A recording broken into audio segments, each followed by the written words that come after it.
मी doctor Naman Mahesh Shah, Sarvet hospital medical research सेंटरचा chairman आहे। साधारण आज दुपारी 1-1:30 वाजता श्रीनिवास मंदाना, स्मृती मंदानाच्या वडिलांना डाव्या बाजूला छातीत दुखण्यामुळे अर्जंट इमर्जन्सीमध्ये सर्वेत हॉस्पिटलमध्ये शिफ्ट करण्यात आलं। त्यांना माइल्ड हृदयाचा धक्काचे लक्षण सगळे आहेत। त्याचे सगळ्या चाचण्या चालू आहेत। आमचे कार्डिओलॉजिस्ट डॉक्टर रोहन थानेदारनी पण बघून त्यांना अंडर ऑब्झर्वेशन ठेवायचं आहे।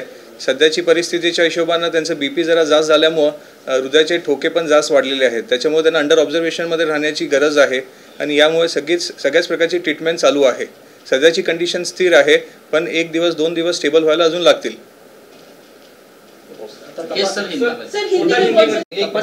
एका प्रकारच्या झाल्या तेवढं जरा प्रकारच्या झाल्या। हां सर तपासण्या कुठल्या प्रकारच्या झाल्या, कशा? त्यांच्या रक्ताच्या तपासण्यामध्ये कार्डियाक एन्झाइम्स जे असतात ते थोडे वाढलेले असल्यामुळे त्यांना कंटिन्यूअस ECG मॉनिटरिंग करून गरज पडली तर एंजिओग्राफीचीही गरज आपल्याला करावी लागेल। सगळ्याच पद्धतीची तयारी आम्ही ठेवलेली आहे। सध्याची कंडिशन स्थिर असून आपण 1 दिवस रात्र आज ऑब्झर्व करून उद्या पुढचे काही निर्णय घ्यायचे असेल ते आपण फॅमिलीशी डिस्कस करून करूया। त्याची घरचे कोण आले होते? घरचे सगळे इकडेच होते। जे महत्त्वाचे जे फॅमिलीचे लोक होते ते सतत त्यांच्या आजाराबद्दलची माहिती आमच्याकडनं घेत आहेत आणि आमची पूर्ण टीम त्यांच्या आरोग्याची काळजी घेण्यासाठी सतत तयार आहे। खरं तर 2-3 दिवस कार्यक्रम सुरू होते, जागरण नेमकं कारण काय असू शकतं? कारण कसं आहे, लग्न हा सगळा कार्यक्रम कसा असतो, मानसिक आणि शारीरिक पद्धतीनं जरा स्ट्रेसफुल असतो। त्यांना बाकीचे पूर्वीची काही आजार नव्हते तरी अशा वेळेस थोडं इमोशनल किंवा मानसिक शारीरिक ताणतणावाच्यामुळं हार्ट अटॅक येऊ शकतो, कुठल्याही व्यक्तीला येऊ शकतो। त्यांची ओव्हरऑल आरोग्य चांगली आहे, पण छातीत तीव्र प्रकारे दुखून माइल्ड हार्ट अटॅकचेच सगळे लक्षण आहेत आणि त्याचीच ट्रीटमेंट सगळी चालू आहे। मिस्टर श्रीनिवास मंदाना, स्मृति मंदाना जी के फादर को अराउंड 1:30 को लेफ्ट साइडेड चेस्ट पेन होके उनको हार्ट अटैक के सिम्टम्स डेवलप हुए थे। Immediately Sarvet hospital and medical research centre Sangli में यहाँ पे शिफ्ट करने के बाद उनकी जांच पड़ताछ हुई। उनके जो कार्डियक एंजाइम से थोड़े एलिवेटेड होने के बावजूद उनको ऑब्जर्वेशन में रखने की ज़रूरत है।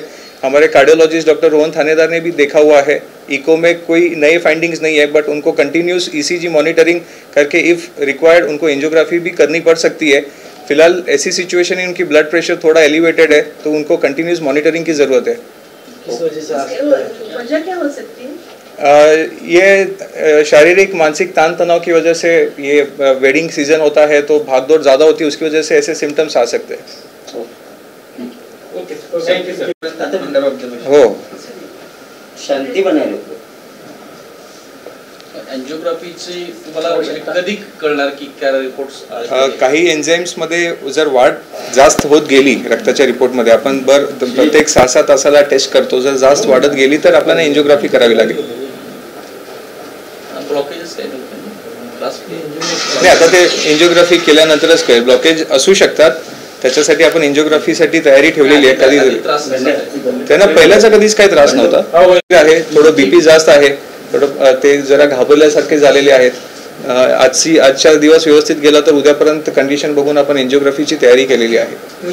जर रात्री जर कार्डियक एन्झाइम्स अजून लेवल वाढले तर अर्जंटमध्येही एंजियोग्राफी करावी लागू शकते।